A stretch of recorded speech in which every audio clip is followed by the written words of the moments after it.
ॐ नमः सिद्धेभ्यः।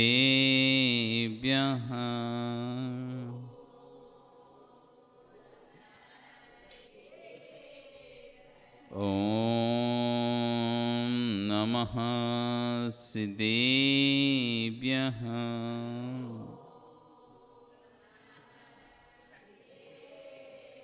ॐ नमः सिद्धेभ्यः।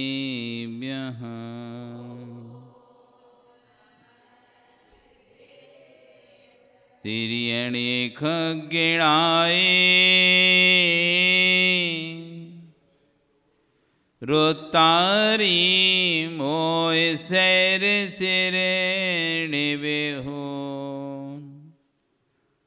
आयरी राव पसियो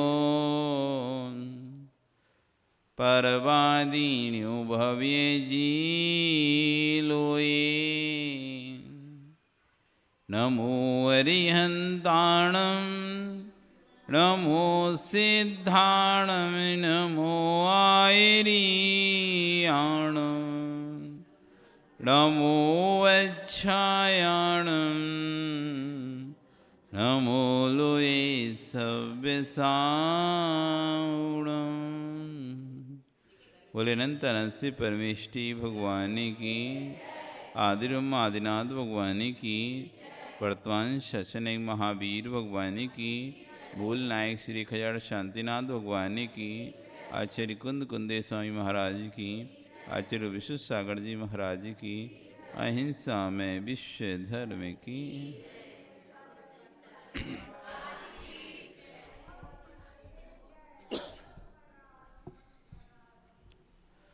भवबंधु, वर्तमान शासन न्यायिक वर्धमान स्वामी के शासन में शांति प्रभु की चरण निश्रा में बैठकर हम सभी जिन देशना का श्रवण कर रहे हैं।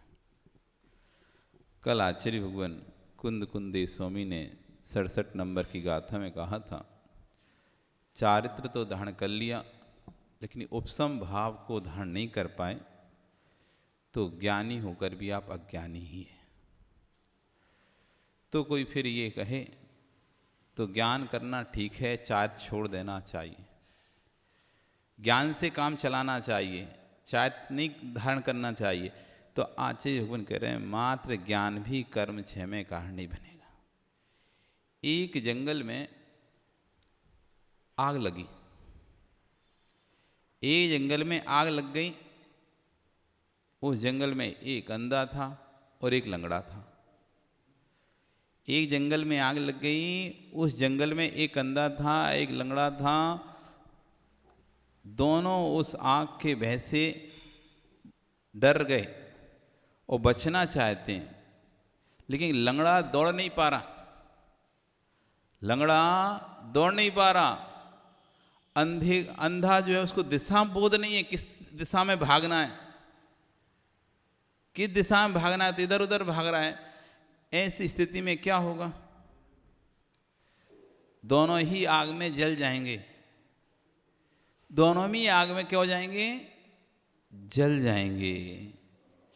लेकिन यदि दोनों विवेक लगाएं, दोनों विवेक लगाएं, एक साथ हो जाएं, दोनों विवेक लगाएं, एक साथ हो जाएं, अंधा चले लंगड़ा रास्ता दिखाए।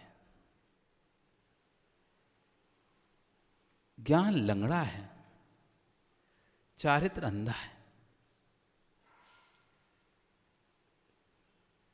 अकेला ज्ञान ना तो मोक्ष को पहुंचा पाएगा, ना अकेला चारित्र मोक्ष तक पहुंचा पाएगा। जब तक दोनों एक साथ मिलेंगे नहीं, ज्ञान और चारित्र, तब तक मोक्ष मार्ग प्रशस्त नहीं हो पाएगा। उन दोनों के यदि उस जंगल की आग से बचना है तो एक दूसरे का सहारा लेना पड़ेगा। अंधे के कंधे पर लंगड़ा बैठकर अंधे को रास्ता दिखाता जाएगा, अंधा दौड़ता जाएगा, चलता जाएगा, तो दोनों ही उस आग से निकल जाएंगे, नहीं तो दोनों ही मर जाएंगे। ऐसे ही कल कहा था कि तप उपवास आदि यदि ज्ञान नहीं है, आपको उपसम भाव का ज्ञान नहीं है तो व्यर्थ हैं।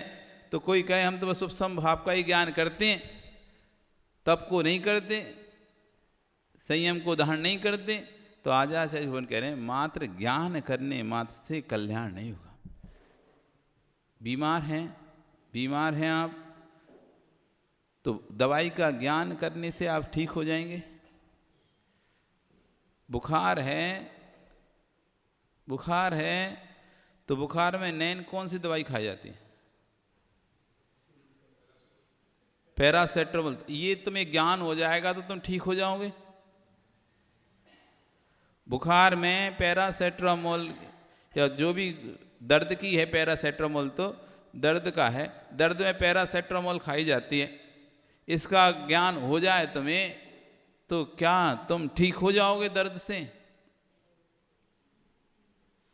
ज्ञान होने से क्या वैद्य को यदि ज्ञान है अमुक वस्तु से ठीक होता है तो क्या ज्ञान अकेले मात्र से ठीक कर देगा?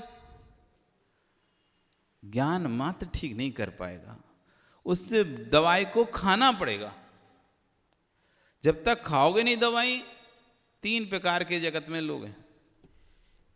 एक का श्रद्धान है कि दवाई खाने से ठीक हो जाते हैं, दवाई खाने से ठीक हो जाते हैं। इस श्रद्धान से क्या वो ठीक हो जाएगा? दवाई खाने से ठीक हो जाते हैं तो बस इसको इतना ज्ञान है, दवाई खाने से सिद्धांत है कि दवाई खाने से ठीक हो जाते हैं। एक को है कि अमुक दवाई खाने से ठीक हो जाते हैं, इस बीमारी में ये दवाई खाने से ठीक हो जाते हैं। और एक को ये तो ज्ञान नहीं है कौन सी दवाई किस में खाने से ठीक हो, लेकिन वो दवाई खाने से ठीक हो तो कोई भी दवाई उठा के खा रहा है। कोई भी दवाई जो मिल गई घर में उठा के उसने खा ली तो क्या ठीक हो जाएगा? तीनों लोग ठीक हो जाएंगे क्या? एक को श्रद्धान मात्र है कि दवाई से ठीक हो जाएंगे, एक को ज्ञान है इस बीमारी में इस दवाई को खाने से ठीक हो जाएंगे, एक को ये ज्ञान नहीं है कि दवाई से कौन सी दवाई खाने से ठीक होगा, बस वो तो खा लेता है, जो मिल गई सो खा लिया। क्या वो ठीक हो पाएगा? तीनों की स्थिति गड़बड़ है। लेकिन जब तीनों एक साथ बैठेंगे, श्रद्धान, ज्ञान और चारित्र, श्रद्धान, ज्ञान और आचरण, श्रद्धान है, ज्ञान है और आचरण उसका उस रूपचर्या है, तो नियम से उसका मोक्ष मार्ग प्रशस्त हो जाएगा। अस्वस्थ व्यक्ति भी स्वस्थ हो जाएगा। वो ज्ञान के अभाव में वो अस्वस्थ व्यक्ति स्वस्थ नहीं हो सकता। इसी बात को आज आचार्य योगन कर रहे हैं। नाणी खवेदि कम्मम नाणम बेलेदि बोल दे अन्नाणी बेजो बेसज महम जाने इदिनस दे बाई। अन्नानी अज्ञानी यदि इस प्रकार से बोलदी बोलता है, क्या बोलता है? नाणी ज्ञानी, नाण बलेन ज्ञान के बल से, ज्ञानी अज्ञानी क्या बोलता है? ज्ञानी ज्ञान के बल से कम्मम खवेदी कर्मों का क्षय कर सकता है। ज्ञान से हम कर्मों का क्षय कर सकते हैं, चाहत की जरूरत नहीं है। अज्ञानी बोल रहा है ये उपवास व्रत संयम धारण करने की कोई जरूरत नहीं है, ज्ञान से ही कर्मों का क्षय होता है, ज्ञान से ही कर्मों का क्षय होता है। तो कह रहे हैं आचार्य भगवान, यदि इस तरह से उसकी सोच है तो वह ऐसा ही है कि मैं औषधि को जानता हूँ, अहम भेषज जाने, मैं औषधि जानता हूँ, इति इतना मात्र कहने से वे जो वैद्य व्याधि को नष्ट कर देता है क्या? मैं औषधि को जानता हूँ, इतना मात्र ज्ञान होने से क्या वैद्य व्याधि को नष्ट कर देगा? नहीं कर पाएगा। उसे वो औषधि सामने वाले को खिलानी पड़ेगी, स्वयं खानी पड़ेगी। स्वयं बीमार है तो स्वयं को भी खाना पड़ेगा, यदि दूसरा बीमार है तो खिलाना पड़ेगा, तब जाकर वह व्यक्ति स्वस्थ हो पाएगा, अन्यथा नहीं होगा। ज्ञान मात्र भी कारण नहीं मोक्ष में। अब इसी की व्याख्या आचार्य भगवान यहाँ पे आज कर रहे हैं। मोक्ष की कामना है अंतस में, यानी हृदय में, वास्तव में तुम्हें मोक्ष की कामना है, अपने कल्याण की भावना है। एक तो ऊपर ऊपर होता है, आपके घर में मेहमान आते हैं, आओ आओ आओ आओ करते हो, लेकिन कब जाएं ये मन में भाव बना रहता है।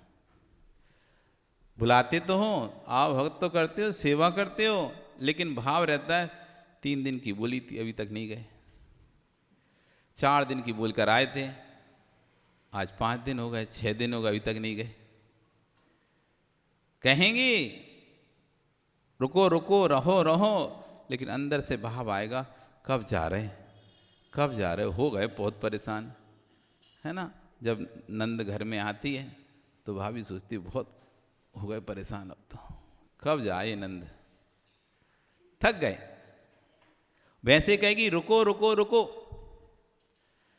सभी नहीं, कुछ लोगों के अंदर भावना रहती कब जाएं, लेकिन मुंह पे नहीं बोल सकते जाओ, तो मुंह पे तो बोलेंगे रुको रुको रुको, और ऊपर अंदर से सोचेंगे कब जाए परमेश्वरी, बहुत दिन हो गए, परेशान हो गए, थक गए सेवा करते करते। क्योंकि अंतस में उसके अंदर उसके प्रति प्रेम नहीं है, और जिसके लिए अंतस में प्रेम होता है एक दिन भी ऐसा नहीं लगता उसे कि ये चली जाए, ऐसा रहता है कि ये रहे। इसके रहने से देखो हमारे घर में कितनी शांति रहती है, कितना अच्छा माहौल हो जाता है, कितना अच्छा वातावरण बन जाता है, सब कुछ खुश रहते हैं। अंतस में उसकी इच्छा ये रहे, और एक व्यक्ति के आने से माहौल कलुषित हो जाता है, वातावरण कलुषित हो जाता है, लेकिन उससे कह तो नहीं सकते जाओ, लेकिन अंतर में रहता है कब जाए ये।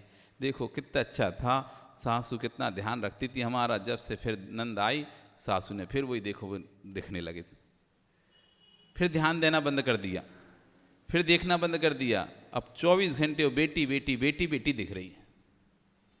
कपड़ा सो बेटी को दिखाना है, गहने सो बेटी को दिलाना है, कहीं ले जाना है सो बेटी को ले जाना है, और बहू देख रही है। हम बस चाय बना के पिलाते रहें, खाना बना के खिलाते रहें, सब कुछ करते रहें, बाकी सब बेटी को देती रहो। तो अंदर सोच कब जाए। तो अंतस में जब तक भावना नहीं आएगी मोक्ष की, तो बाहर में हम कहते रहे महाराज जी हमें कल्याण करना है, अपना अपना कल्याण करना है, लेकिन कल्याण नहीं कर पाओगे। अंतस में इच्छा नहीं है, बाहर से इच्छा, बाहर से कह रहे हो कल्याण करना है। किसकी इच्छा नहीं है कल्याण करने की? सबकी इच्छा है ना, सबकी इच्छा है। मनसुख जी इच्छा है कल्याण की? इच्छा है? दिलीप तुम्हारी है कल्याण करने की इच्छा है? क्या तैयारी करी, इच्छा बताओ कल्याण की। तुमने इच्छा है तुम्हारी अंतर से, तो तुम कितने कदम आगे बढ़े हो उस इच्छा की पूर्ति के लिए। एक व्यक्ति को गाड़ी खरीदने की इच्छा होती है कि मुझे 4 व्हीलर खरीदना है, वो सेविंग चालू कर देता है।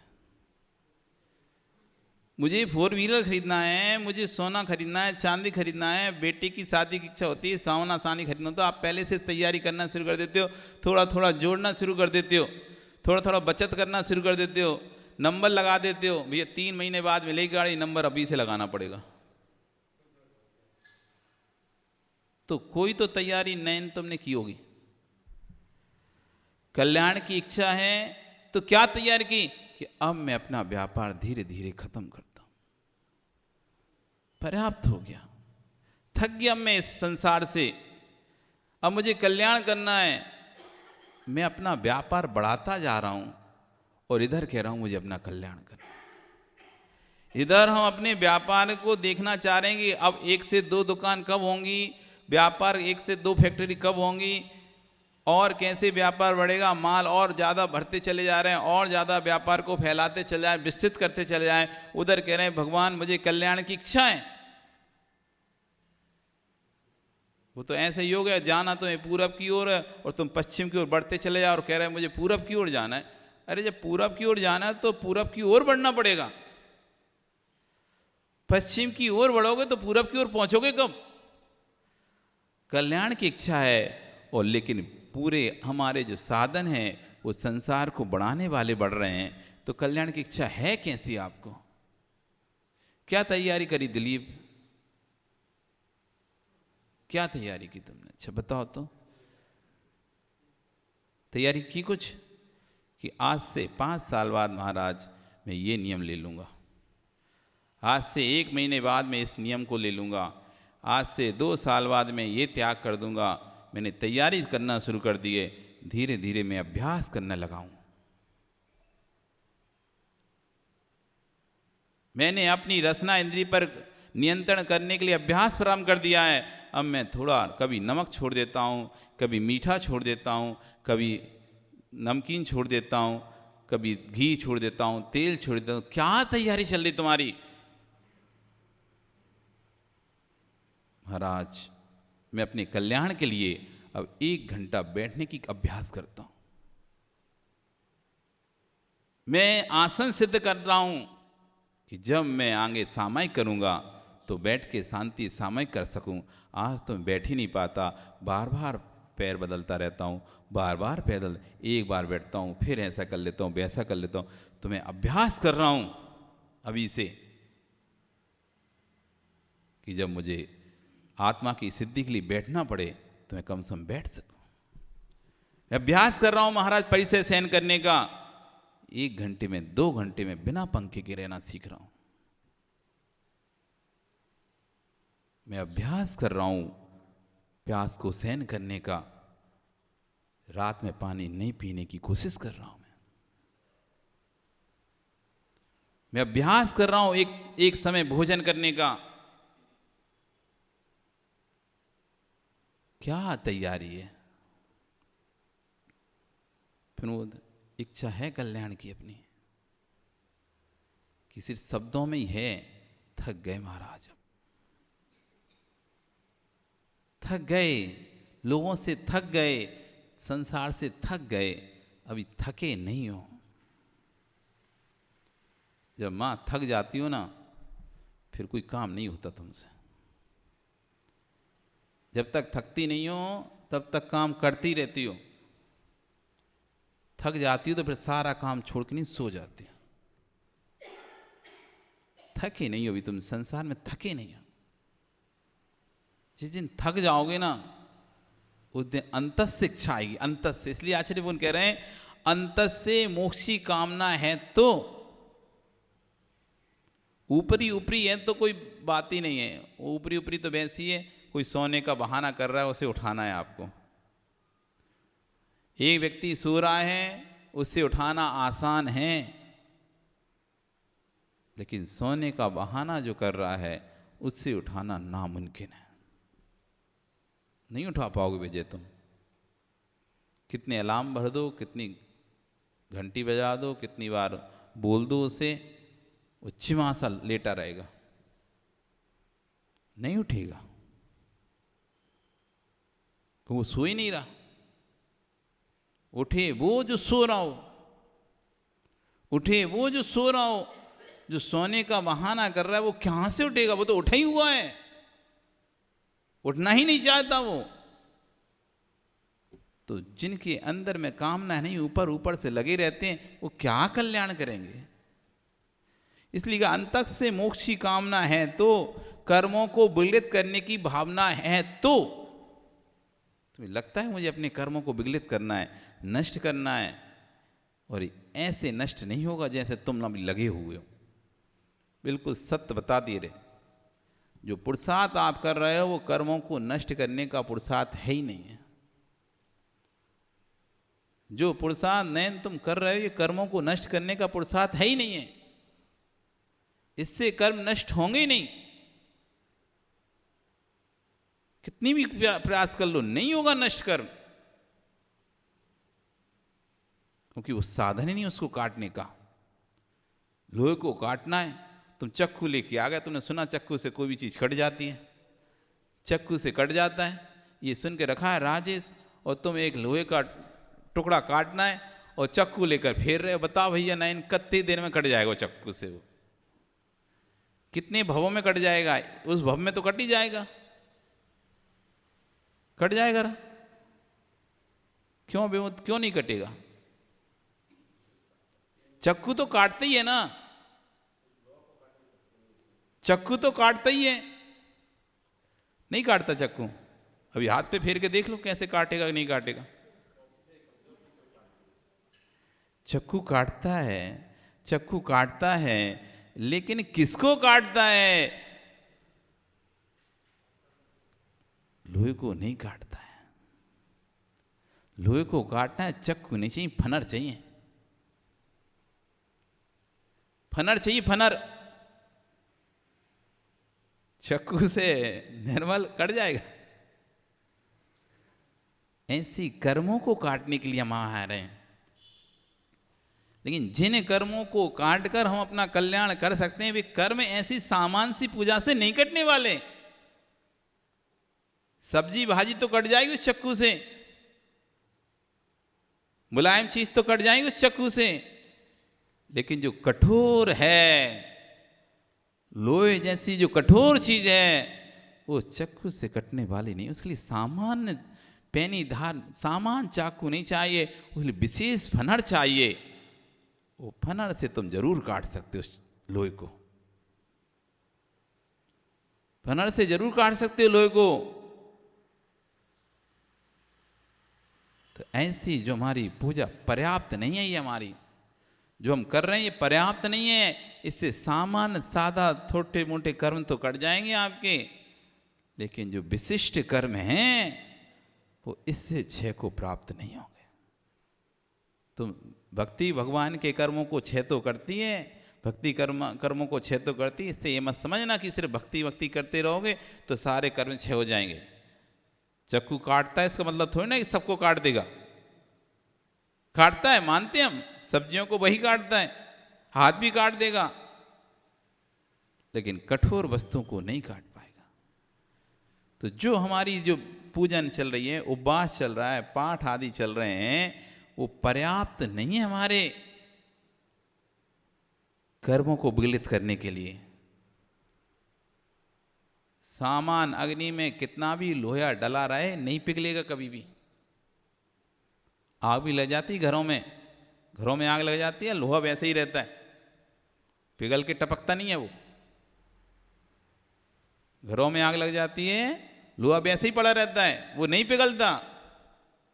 जबकि अग्नि में लोहा पिघलता है। अग्नि में लोहा पिघलता है। देखा तुमने अग्नि में लोहे को पिघलते? हमने देखा अपनी आंखों से। ऐसी मोटी मोटी सल्ली ऐसी जाती, पानी बन जाता है पूरा लोहा। लोहा पानी बन जाता है एकदम, और उसको फिर जिस सांचे में डालना होता है वैसे उस सांचे में उसको डाल दिया जाता है, वो वस्तु बन जाती है। आग में लोहा पिघलता है, लेकिन घर में आग लग जाए तो लोहा नहीं पिघलेगा। सामान जल जाएगा, काला पड़ जाएगा, काला तो पड़ जाएगा, पिघलेगा नहीं। जो ताप उसको पिघालने के लिए चाहिए वो ताप तो भट्टी में ही मिलेगा। जितना ताप उसको पिघलने के लिए चाहिए लोहे को, वो भट्टी में मिलेगा। सामान आग में वो ताप नहीं है। वो वस्तुओं को जला सकती है सामान अग्नि, लोहे को काला कर देगी सामान अग्नि, लेकिन लोहे को पिघला नहीं पाएगी सामान अग्नि। इसलिए इस कर्मों को पिघलाना है तो ताप चाहिए, ताप। ये सामान उपवास व्रत आदि से नहीं होगा, उसे ध्यान की अग्नि का ताप चाहिए, ताप। पूजा पाठ अकेले से नहीं होगा, उसमें पूजा पाठ से बस काला पड़ जाएगा, पिघलेगा नहीं वो कर्म। यदि पिघलना है तो ध्यान की उत्कृष्ट भट्टी चाहिए उसके लिए। जब ध्यान की भट्टी में जो कर्मों को डालोगे तो जैसे वो लोहा ऐसा पानी हो जाता है, ये ध्यान भी पानी पानी हो जाए, कर्म भी पानी पानी हो गए ध्यान की भट्टी में। यदि कर्मों को विगलित करने की भावना है अंतरंग में, तो अंतरंग के कलुषता को मिटाने की आवश्यकता है। जब तक कलुषता नहीं मिटेगी अंतरंग की आपकी, बाहरी क्रिया आपको कल्याण में सहयोगी नहीं बनेगी। वास्तव में तुम चाहते हो अपना कल्याण करना, पर के प्रति इतनी कलुषता हृदय में मत रखो। क्या होगा उससे? जो बीत गया सो बीत गया, जो बीत गया सो बीत गया। अब उस बीते हुए पल को याद कर कर, बार बार याद कर कर हम अपने परिणामों को कलुषित करते हैं। उस बीते पल को याद करके कलुषता करने से, संक्लेशता बरतने से, दुखी होने से क्या फायदा होगा? उससे तो और ही नवीन कर्मों का बंध हो जाएगा, नवीन कर्मों का आश्रय होगा और कर्म तुमको ही भोगने पड़ेंगे। पहले कोई कर्म किया था, इस कारण से वो संक्लिष्टता उत्पन्न हुई थी, अब फिर दोबारा से हम संक्लिष्टता कर रहे हैं, फिर नवीन कर्म का बंध कर रहे हैं। पहले कोई कर्म किया जिससे हमारे साथ ऐसा घटना घटी कोई, और उसकी संक्लिष्टता में आज तक हम उसको भूल नहीं पा रहे हैं, नवीन बंध को प्राप्त हो रहे हैं, नवीन नवीन बंध को प्राप्त हो रहे हैं। फिर पुनः वो आएगी, फिर हम कहेंगे तब भी हमने कुछ नहीं किया था, अब भी हमने कुछ नहीं किया, फिर भी कर्म तो हमको छोड़ ही नहीं रहा है। संक्लिष्टता की थी कि नहीं की थी आपने? कमल संक्लिष्टता की थी कि नहीं की थी? मंत्री पद जा चुका है, स्वतंत्र हो चुके हो, लेकिन अभी भी तुम अपने भूत के कार्यों को याद करके यदि संक्लेशित हो रहे हो कि देखो उसने मेरे साथ ऐसा किया था, उस समय जब मैं पद पे था उसने मेरे साथ ऐसा किया था, विजय, ऐसे भाव यदि अभी भी आ रहे हैं तुम्हारे, ऊपर से तो चेहरा चमकेगा लेकिन अंदर से खोखला हो जाएगा सब कुछ। घुन लगा, देखा कभी घुन? गेहूं में घुन लग जाता है, चनों में घुन लग जाता है, गेहूं में घुन लग जाता है, चने में घुन लग जाता है, ऊपर से चमकता है, अंदर से खोखला हो जाता है। ऊपर से चमकता है, अंदर से खोखला हो जाता है। लोगों को लगता है ये तो अभी अच्छा है, अच्छा है, अच्छा है, लेकिन जब उसे उठाकर दबाते हैं, कुछ नहीं है, कुछ नहीं है।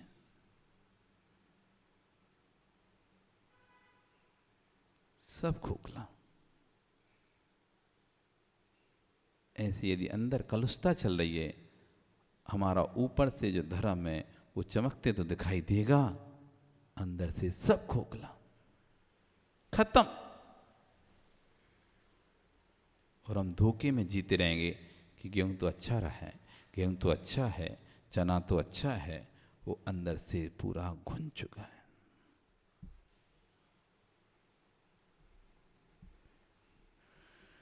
कर्मों को विलित करने की भावना है तो अंतरंग में कालुष को मिटाने की आवश्यकता है। कर्म कोई ऐसी वस्तु नहीं जिसको हाथों से उठाकर फेंक दो। आश्चर्य, कर्म कोई ऐसी वस्तु है नहीं है जिसे हम हाथों से उठाकर फेंक दें, अलग कर दें। आठ प्रदेशों में कर्म प्रदेशों का संश्लेष संबंध है। संश्लेष संबंध, अनेक प्रकार के संबंध होते हैं। गुरु शिष्य का संबंध, पिता पुत्र का संबंध, भाई भाई का संबंध, कर्म और आत्मा का संबंध, ज्ञान और आत्मा का संबंध, तो इनके अलग अलग नाम हैं। आत्मा और ज्ञान का जो संबंध है उसका नाम है अविनाभाव संबंध। आत्मा और ज्ञान का जो संबंध है उसका क्या नाम है? अविनाभाव संबंध। कर्म और आत्मा का जो संबंध है उसका नाम है संश्लेष संबंध। शरीर और आत्मा का जो संबंध है उसका नाम है संयोग संबंध। शरीर और अपने घर के लोगों का जो संबंध है उसका नाम है संयोग संबंध। अविनाभाव संबंध, संश्लेष संबंध, संयोग संबंध। अविनाभाव संबंध, संश्लेष संबंध, संयोग संबंध। अविनाभाव संबंध का मतलब होता है एक के होने पर दूसरे का होना, एक के नहीं होने पर दूसरे का नहीं होना। होने पर होना, नहीं होने पर नहीं होना। आत्मा होगी तो ज्ञान होगा, ज्ञान होगा तो आत्मा होगी। आत्मा नहीं तो ज्ञान भी नहीं, ज्ञान नहीं तो आत्मा भी नहीं। एक के अपोजिट दूसरा। दीवाल का ये भाग है तो वो भाग भी होगा। यदि ये भाग नहीं है तो वो भाग भी नहीं होगा, ध्यान रखना। भित्ति का, दीवार का एक तरफ का राइट का आपको फेस दिखाई दे रहा है, तो उसका लेफ्ट का फेस है क्या? बताओ मिनेश। राइट हैंड का आपको दीवार का भाग दिखाई दे रहा है, तो उसका लेफ्ट हैंड का, राइट हैंड के अपोजिट लेफ्ट होता है ना, लेफ्ट का उसका भाग है कि नहीं? क्यों नहीं हो? ऐसा नहीं हो सकता। क्यों नहीं हो सकता?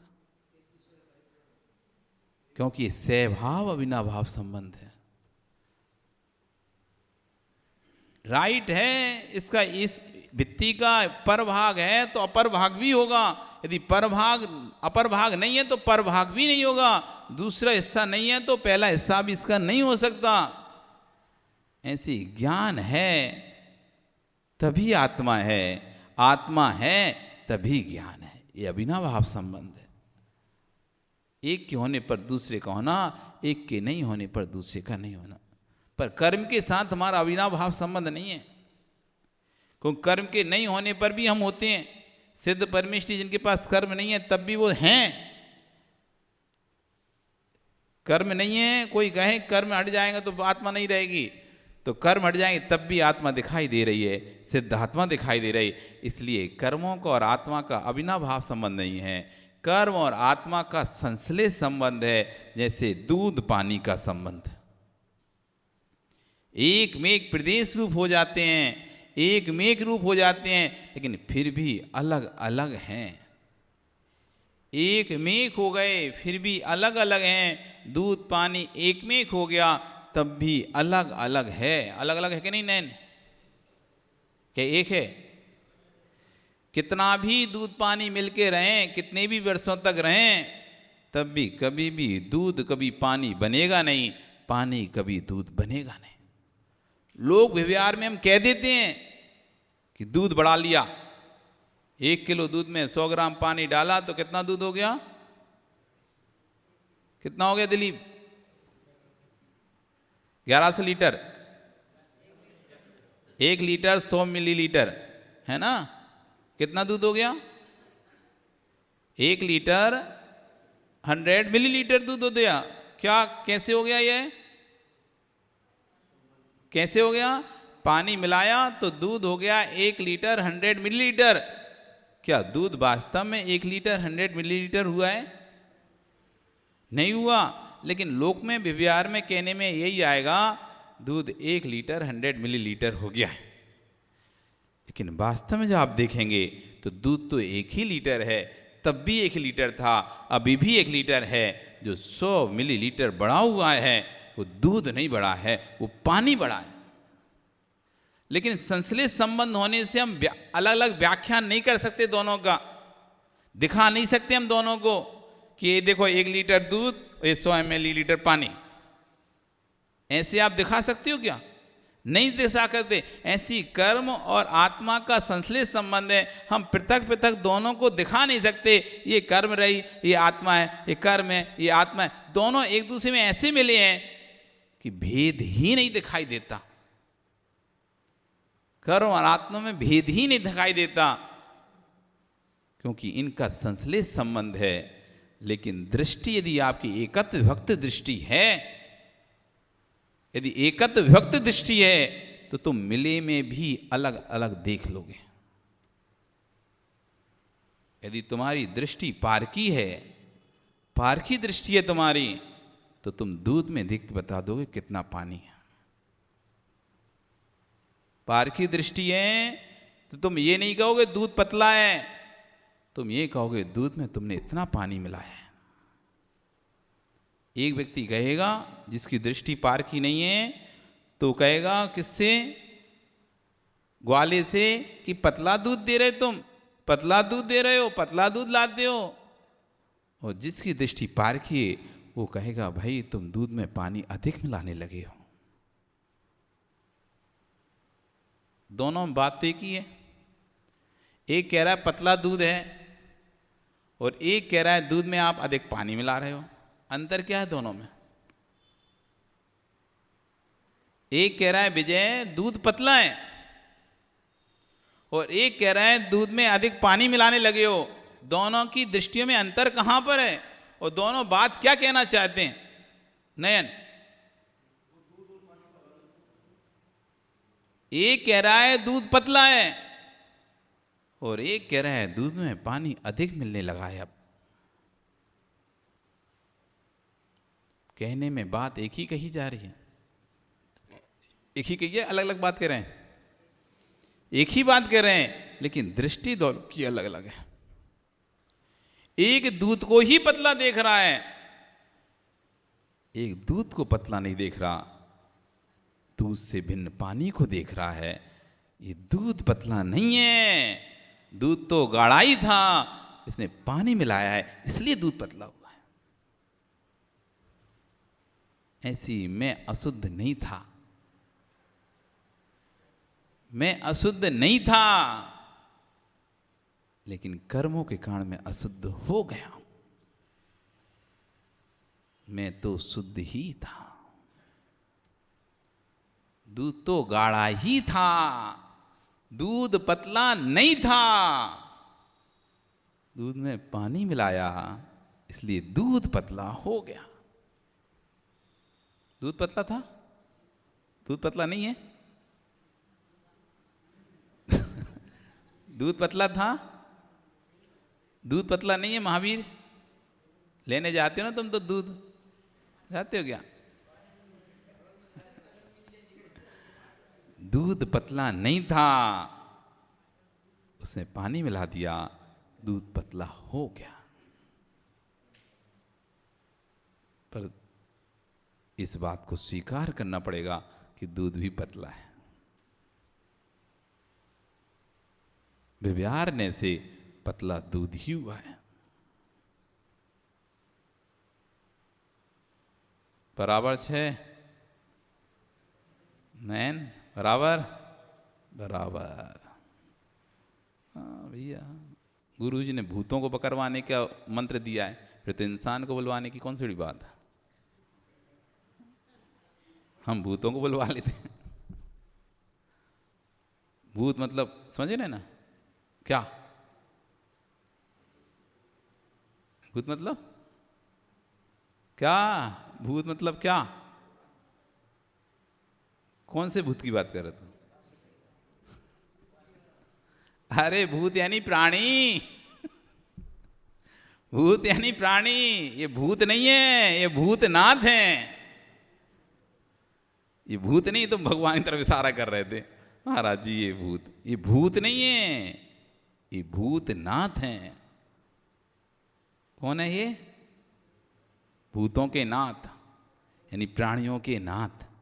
भूत यानी प्राणी, भूत यानी प्राणी। जो प्राणियों का स्वामी हो वही तो प्राणनाथ होता है, वही तो भूतनाथ होता है। सच्चे भूतनाथ कोई हैं तो अरिहंत परमेष्ठ है, जगत के समस्त चराचर प्राणियों के स्वामी है। कर्म कोई ऐसी वस्तु नहीं जिसको हाथों से उठाकर फेंक दो। आत्म प्रदेशों का से कर्म प्रदेशों का संश्लेष संबंध है, इसका नाम ही बंध है। जो आत्म प्रदेशों का कर्म प्रदेशों के साथ संबंध हो जाता है, दूध पानी की तरह एक में समुद्र, उसी का नाम क्या है? बंध है। और बंध को हम एकद विभक्ति दृष्टि से निहारेंगे तो भिन्नत्व दिखेगा। उसी बंध को जब हम एकत्व विभक्त दृष्टि से निहारेंगे, स्वयं में तो एकत्व है लेकिन पर से विभक्त है। जब एकत्व विभक्त दृष्टि आपको दिखाई देगी तो उसी दूध में पानी आपको अलग दिख जाएगा, और आप नींबू डाल दोगे तो पानी अलग हो जाएगा, वो दूध अलग हो जाएगा। एकत्व विभक्ति दृष्टि आपने दूध देखा, दूध पतला नहीं है, पानी अधिक मिला हुआ है, इसके पानी को हटाकर अपन दूध को छेना बना लेते हैं। तो आपने जैसे ही नींबू डाला, दूध अलग पानी अलग।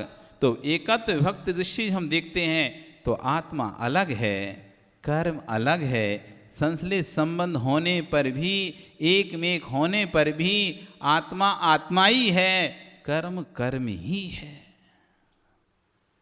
ये पीछे दीवार दिखाई दे रही विजय, ये पिलर दिखाई दे रहा है तुमको, ये पिलर में क्या क्या है बताओ तो।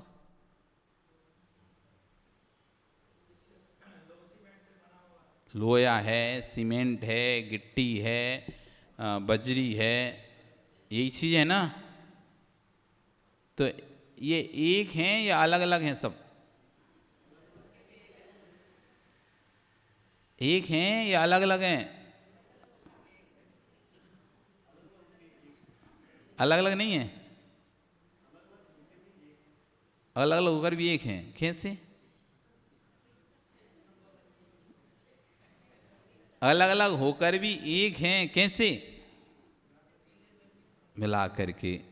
तो अभी एक है कि अलग अलग हैं? चलो ठीक है, अलग अलग होकर भी अभी एक है कि अलग अलग हैं सब? हैं, एक दिखाई देती है। अब आंख बंद करके देखो तो अभी तुम्हें दीवार एक दिखाई दे रही है। अब ज्ञान में देखो, तुम्हें उस पिलर के अंदर जाओ, ज्ञान के सब अलग अलग दिखाई देगा कि नहीं देगा? विजय, दिख रहा है कि नहीं सब अलग अलग? मिश्रण हो चुका, एक बन चुका, मिश्रण हो गया, एक बन के तैयार हो गया। लेकिन अब आंख बंद करो, तुम्हें एक दिखेगा कि सब अलग अलग दिखेगा? नैन कैसा दिखेगा? उस एक बने हुए पिलर में अभी भी तुमको छड़ अलग दिखाई दे रही होगी, गिट्टी अलग दिखाई दे रही होगी, मसाला अलग दिखाई दे रहा होगा, सीमेंट अलग दिखाई दे रहा है, रेत अलग, सब एक होने पर भी सब अलग अलग है। ये है एकत्व विभक्त दृष्टि। इसका नाम है एकत्व विभक्त दृष्टि, जो मिले हुए में भी अलग अलग देख लेता है, जो मिले हुए में भी अलग अलग देख लेता है। इसी का नाम तो है एकत्व विभक्त दृष्टि। अभी तक आपने सुने नहीं होंगे ये शब्द, ये आगम के शब्द हैं, आगम के शब्द। इधर उधर की बातें तो खूब सुनते हो, मसालेदार चटपटी बातें में खूब आनंद आता है, खूब तालियां बजाते हो। इसमें तो तालियां भी नहीं बजा पाओगे आप। मसालेदार चटपटी बातों में तो विजय खूब तालियां बजती हैं, जे ताली दे ताली दे ताली। यहां तो भैया नैन काय का व्यापार है तुम्हारा? है व्यापार? अच्छा, किसी का सोने चांदी का व्यापार नहीं यहाँ पे? नहीं है, चलो कोई बात नहीं। तो देखा तो होगा ना तुमने सोने चांदी का बाजार, गए तो गए माता, तुम तो गई होगी, ये जेंट्स गए हो नहीं गए हैं, इनकी अंगूठी तुम्हें खरीद के ले आई होगी हो सकता है चैन थी, तो हो सकता है ना भी गए हो, लेकिन आप लोग तो गए हो ना सोने चांदी के बाजार में, गए ना? तो सोने चांदी के बाजार में क्या बैठ के बोलते कि आ जाओ 2 रुपये 500 रुपये किलो सोना, 5,000 रुपये किलो सोना, 10,000 रुपये किलो सोना, ऐसा चिल्लाते हैं? कैसे बुलाते हैं, मतलब तुमको बुलाते हैं कैसे कैसे करते हैं? आ जाओ आ जाओ आ जाओ कैसे करते हैं, कैसे बुलाते हैं? वो कितनी भीड़ रहती है उसमें, भीड़ कितनी रहती है विजय, कितनी भीड़ रहती है उधर? एक सब्जी मंडी में जाओ, एक सब्जी मंडी में जाओ विजय, तुम तो गए होंगे ना, ये सोने की दुकान में गए, तुम सब्जी मंडी में तो गए होगे पक्के सब्जी लेने। तो सब्जी लेने जहां जाते हो तो कितनी भीड़ रहती है वहां पर। वो कैसे भैया यहाँ से ले लो मटर, यहाँ पे मिलेंगे सस्ता, यहाँ से आम सेब फल एप्पल, चिल्लाते रहते हैं, आवाजें आती रहती हैं, आती नहीं आती? कितनी आवाजें आती हैं, खूब आवाजें आ रही हैं, वो भीड़ भी बहुत है, नहीं है भीड़? कितनी भीड़ रहती है सब्जी मंडी, सुबह पैर रखने जगह नहीं रहती आपको, इतनी भीड़ सोने चांदी की दुकान में रहती है क्या? जैसे वो चिल्ला चिल्ला के बुला बुला के नहीं अपना सामान बेचते हैं, कैसी सोने चांदी का ज्वेलर का व्यापारी करने वाला सामान बेचता है क्या? नहीं बेचता? बेचता है ऐसे ही? क्यों प्रमोद, कैसे बेचता है वो? और भैया देख के उसका हुलिया शकल देख लेता है, लेने लायक है उसी को अंदर घुसने देता है। लेने लायक है, कोई अखारी भिखारी कोई उठाए राहगीर को किसी को ही अंदर नहीं आने देता। उत्कृष्ट माल है भाई, यहाँ पे उत्कृष्ट माल है। ये कोई सब्जी मंडी की भाजी की दुकान का ठेला का वो नहीं है कि कोई भी आके आओ भाव पूछे और जाए। यहां तो भैया जिसकी जेब में गर्मी है, जिसकी जेब में गर्मी है वही आए अंदर, जिसके दिमाग में अच्छी गर्मी है समझने की आगम को ग्रंथों की, वही इस दुकान पे आए। ये बटाबाजी वाली दुकान नहीं है, यहां भीड़ नहीं मिलेगी तुम्हें विजय, बिल्कुल भीड़ नहीं मिलेगी। यहां तो वही आएंगे जो बुद्धिजीवी लोग होंगे, जिनको वास्तव में तत्व की प्रति रुचि होगी, वास्तव में अपने कल्याण की इच्छा होगी, वही लोग जिन वाणी को सुनेगा, वही लोग भगवान की वाणी को सुनेंगे। बाकी सब तो सब्जी भाजी में, तत्व लाले भी सब्जी भाजी जाते हैं, ऐसे नहीं, मतलब सोना चांदी खरीदने वाले ही सब्जी भाजी की दुकान पे जाते हैं, जाएंगे, लेकिन सब्जी भाजी वाले सोने चांदी दुकान पे नहीं आ पाएंगे। एक कुजड़े सभी सोने की चांदी दुकान से सोना नहीं खरीद पाएंगे। एक आगम सोने की दुकान है, आगम भगवान की वाणी, आचार्यों की गाथाएं, ये स्वर्ण की दुकान है। हर कोई इस पर माल नहीं खरीद पाएगा। इसके लिए तो भैया दिलीप, वो सोने चांदी दुकान पर कोई हल्ला नहीं होता, कोई हल्ला नहीं होता, बिल्कुल चुपचाप जाते और चुपचाप ऐसे रख के चुपचाप बजाते, किसी को बोलते तक नहीं है कि क्या खरीदा है, बोलते हैं क्या विजय, कैसे जाते बिल्कुल चुप, कोई पता भी ना चल जाए कि हम खरीद के लेके आए, नहीं तो रास्ते में छुड़का लेगा। चुपचाप जाते हैं, खरीदते हैं, रखते हैं और चुपचाप ले आते हैं। किसी को पता तक नहीं चलता विनोद, पता तक ही नहीं चलता कि क्या खरीद के लेके आए हो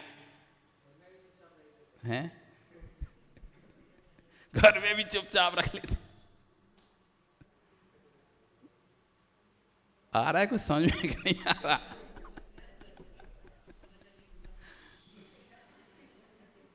इसलिए यहां पे ताली नहीं बजेगी, यहां ताली नहीं बजा पाओगे तुम, क्योंकि इसमें तो बजाने कोई मौका ही नहीं है। कहां बजाओगे? अपने ऊपर ही बजा लो बस, कि देख लो हम ऐसे हैं, बजाओ ताली कि हम ऐसे हैं। गजब है, सुनते रहते हो, कैसे सुन लेते तुम राजेश? कोई और सुना है तुम तो सुनो ना। विजय यदि कोई और सुना देना तो ऐसी लाल हो जाएगा, मुझको सुना रहे, और बेचारा सीधा चुपचाप सुनता रहता। सुना लो महाराज, आपके दिन चल रहे हैं। क्यों नहीं?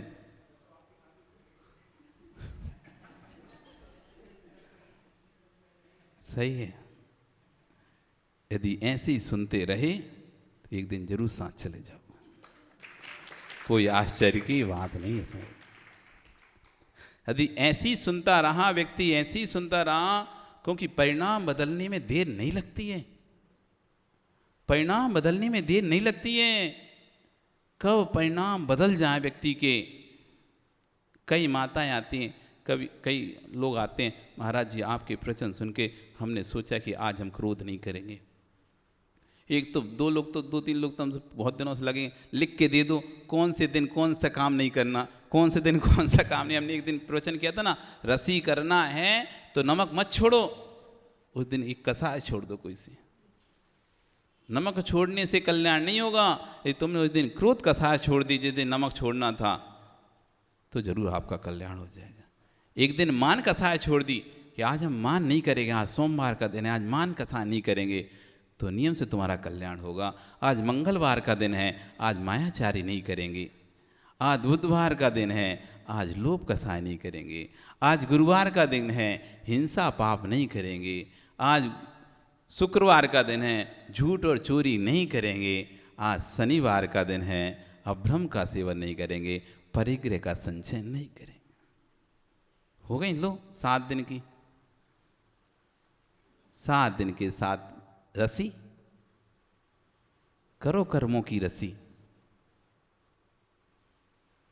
परिवर्तन तो होता है, ऐसा नहीं परिवर्तन नहीं होता हो, बस ये है कि अनादिकाल का संबंध हमारा मिथ्यात्व पर पड़ा हुआ है। अनादिकाल जिसके संस्कार ज़्यादा पड़े हैं तो उसका ज़्यादा असर दिखाई देता है, तो दूसरे संस्कार कम पड़ते हैं, लेकिन बार बार पढ़ते रहें तो उनका भी असर होने लगता है। और थोड़े पढ़ कर रह जाएं तो पता नहीं चलता, छूट जाता है, संस्कार छूट जाता है, फिर से वो पुराना संस्कार मौजूद हो जाता है।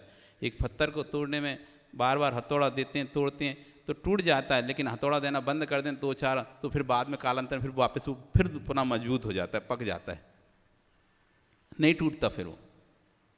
तो ऐसी हमारी स्थिति है कि अनादिकाल से मिथ्यात्व के संस्कार हैं, थोड़ा सम्यक का हथौड़ा पड़ता है तो टूटने की कोशिश होती है, लेकिन जैसे ही टूटना होने होता है तब तक वापस संस्कार वो संयोग हट जाता है, फिर मिथ्या संस्कार फिर से पड़ने लगते हैं, फिर वो जकड़ जाता है, फिर जकड़ जाता है, पूरा साफ ही नहीं कर पाते, उससे पहले फिर से वापस आ जाता है। एकत्व भक्तो दृष्टि को निहारोगे तो भिन्नत्व देखोगे, देखते हैं उपचरित असद्भुत विहार से देखेंगे तो दोनों में अभिन्नत्व है। दोनों दृष्टि रखनी पड़ेगी, आत्मा के शुद्ध की भी और आत्मा के अशुद्ध की भी, दूध के गाढ़े होने की भी और दूध के पतले होने की भी। यदि दोनों दृष्टि नहीं है तो कनुआ कहलाओगे। एक आंख वाला क्या कहलाता है? काणा होता है, बड़ा सियाणा खाना, और होता है ज्यादा सियाणा। तो यदि एक दृष्टि है तुम्हारी तो तुम कणुआ हो जाओगे, सियाणे कहलाओगे, लेकिन तत्व का निर्णय नहीं कर पाओगे। तत्व का निर्णय करना है तो आगम में 2 दृष्टि दी है, निश्चय दृष्टि, व्यवहार दृष्टि। एक दृष्टि नहीं दी, दोनों दृष्टि दी है। निश्चय ने व्यवहार ने, निश्चय ने व्यवहार ने, इन दोनों न्यों को लेके चलोगे तो वस्तु को समझ पाओगे। यदि एक ने के पीछे पड़े रहे, सिर्फ निश्चय ने की बात करोगे तो आप वस्तु को नहीं समझ पाओगे, मात्र व्यवहार ने की बात करोगे तो वस्तु को नहीं समझ पाओगे। तुम मात्र यही बोलते रहोगे दूध गाढ़ा है, दूध गाढ़ा है, तो तुम दूध को पतलेपन को नहीं समझ पाओगे, और तुम कहते रहोगे दूध पतला है, दूध पतला है, तो कभी दूध के गाढ़ेपन को नहीं समझ पाओगे। इसलिए दोनों को लेके चलना पड़ेगा, आत्मा की शुद्ध अवस्था को भी लेकर चलना पड़ेगा, आत्मा की अशुद्ध अवस्था को लेकर चलना पड़ेगा। शुद्धि शुद्ध का रट लगाते रहे तो कभी अशुद्ध स्वीकार कर ही नहीं पाओगे। जब अशुद्ध स्वीकार करोगे नहीं तो शुद्ध किसके करोगे? और अशुद्ध अशुद्ध रटते रहे, अशुद्ध अशुद्ध रटते रहे तो कभी उसको फिर शुद्ध कर नहीं पाओगे, क्योंकि वो तो अशुद्धि ही है, तो शुद्ध होगा कब फिर? वो आ रहा है समझ में? विजय आ रहा है? इसलिए दोनों न्यों को लेके चलना पड़ेगा। दोनों दृष्टियों को जब लेके चलेंगे, जे ने दिट्टि वीणा तेसे वीणा बत्तु रूप उपलब्धि बत्तु स्वा वीणा सम्मा एट्टी कहाँ मोनती। आचार्य देवसेन स्वामी नए चक्र में लिख रहे हैं, जे ने दिट्टि वीणा, जो नए की दृष्टि से भीन है, रहित है, जिसके पास नए की दृष्टि नहीं है, जे ने दृष्टि वीणा तेसे वीणा वस्तु स्वरूप उपलब्धि, उसे वस्तु के स्वरूप की उपलब्धि नहीं हो सकती। और जिसको वस्तु स्वरूप उपलब्धि जिसको नहीं हो, वो सम्यक दृष्टि कैसे हो सकता है? इसलिए सम्यक को प्राप्त करना है, पहले अपनी दृष्टि को साफ रखना पड़ेगा। सम्यक तो प्राप्त करना है तो दृष्टि को साफ रखना पड़ेगा। ये दृष्टि कमजोर है, एक दृष्टि भी खराब है, तो आप वस्तु का सही रूप से देख नहीं पाओगे। वस्तु, सही वस्तु का पता नहीं कर पाओगे। आँख कमज़ोर होने पर हमें अच्छी, सामने एक छोटी सी सुई गिर जाए और आपकी आँख की रोशनी कमज़ोर है तो आपको तो ज़मीन पे कुछ दिखेगा ही नहीं, और तुम यही कहोगे ज़मीन पे तो कुछ है ही नहीं है, ज़मीन में तो कुछ गिरा ही नहीं है, खाली है। हम तो देखते हैं ना, अब शोधन करते हैं लोग और सामने कुछ होता भी है तो दिखता ही नहीं है। क्यों? दृष्टि कमजोर है, और हमको वहां दूर से दिख जाता है कटोरी में, अरे इसमें तो ये है। उसको नहीं दिख रहा, गलती उसकी नहीं है, उसको वास्तव में नहीं दिख रहा, क्योंकि उसकी दृष्टि कमजोर हो चुकी है। तो बारीक सूक्ष्म चीज उसे नहीं समझ में आ रही, नहीं दिखाई दे रही। लेकिन जिसकी दृष्टि अच्छी है उसे दूर से दिख गया, अरे इसमें जीव है, इसमें बाल है। उन्हें तो वो कह रहा कहाँ, दिखाओ, दिखे तो नहीं रहे, कहाँ है, कहाँ है। तो ऐसी दृष्टि जिसकी कमजोर है, नेकी दृष्टि, उसे तत्व का व्यवस्थित निर्णय नहीं होगा, और जिसकी नेकी दृष्टि मजबूत होगी वही इस तत्व का सच्चे निर्णय कर पाएगा। इसलिए जे ने दिट्ठी वीणा तेसे वस्तु रूप स्वभाव उपलब्धि, वस्तु स्वभाव की उपलब्धि नहीं होगी तो सम्यक दृष्टि कहाँ मानती। वस्तु स्वभाव भिन्न, वस्तु स्वभाव से भिन्न होगा तो सम्यक दृष्टि कैसे होगा। इसलिए सम्यक दृष्टि बनना है। सम्यक दृष्टि यानी समीचीन दृष्टि, समीचीन दृष्टि लाना है तो दोनों नियमों को अपनाना पड़ेगा। नयन, दोनों नियमों को अपनाना पड़ेगा। इसलिए तुम्हारा नाम नयन है, क्या नयन है, नयन। इसलिए दोनों नियमों को खोल के रखो अपने। एक ने को अगर खोला और एक को बंद रखा ना तो कनुआ हो जाओगे। इसलिए दोनों ने को खोल के, निश्चय ने, व्यवहार ने, तुम शुद्ध भी हो, तुम अशुद्ध भी हो। बराबर बराबर। आपका समय हो गया, कल फिर आओगे, पर्याय रही तो पुनः हम यहाँ पर चर्चा करेंगे, आगे और पढ़ेंगे आचार्यगण क्या कहना चाहते हैं। बोलिए भगवान महावीर स्वामी की जिनवाणी स्तुति के लिए।